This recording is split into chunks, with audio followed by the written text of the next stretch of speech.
Резкий старт, и спортсмен набирает за доли секунды максимальную скорость. 11 секунд, и он на финише. Рашид Манкиев после 10-минутной разминки показывает неплохой результат. Он вместе с товарищами готовится представить республику на фестивале культуры и спорта народов Кавказа. Рашид профессионально занимается бегом около 6 лет. Выступать на фестивале ему не впервой. В прошлом году спортсмен занял первое место, закрепив личный рекорд 60 метров за 7,13 секунд. Соперники, несомненно, хорошие. Бегают они на одном уровне все. Состав тоже хороший. И время хорошее показывают ребята. Но мы тоже не отстаем. Мы тоже можем показать им достойную конкуренцию. Можем с ними побороться, потому что с этими ребятами мы бегали. Мы примерно знаем, с кем нам предстоит противоборствовать.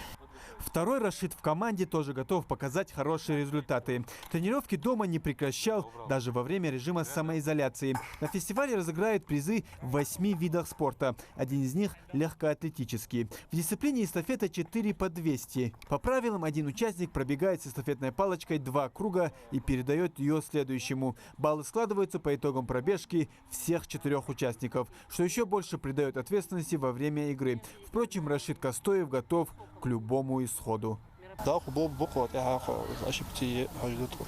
За командой наблюдает главный тренер сборной Ингушетии по легкой атлетике Мадина Мархиева. Она пока не берется предсказать результаты, но не сомневается в своих подопечных. Ингушская команда регулярно выезжает на соревнования подобного типа. На прошлогодних состязаниях они показали хороший результат подготовки. Кавказские игры стартуют 23 октября в Грозном, где снова сойдутся в борьбе за звание лучших команды всех регионов СКФО. Ребята, конечно, у нас в связи с пандемией какой-то период вообще были, не тренировались, одним словом. И, конечно, это скажется на их результатах, на выступлении, где они будут участвовать. Ну а так мы по экстренному плану подготавливаем их.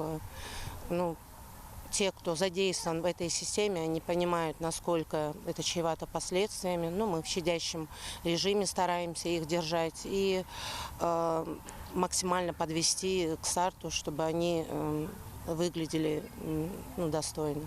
Легкая атлетика считается самым популярным видом спорта. Народ Афин еще до нашей эры в первую очередь бег включил в Олимпийские игры. Эффективный, простой по структуре вид спорта. И чтобы им заниматься, не обязательно быть профессионалом. Вот когда ты уже слепишь ребенка и уже думаешь, вот сейчас пойдут результаты, они избегают другие виды спорта.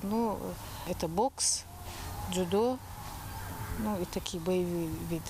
Времени на подготовку немного, а без победы возвращаться никто не намерен. Поэтому спортсмены усиленно готовятся к предстоящему событию, не жалея ни сил, ни времени.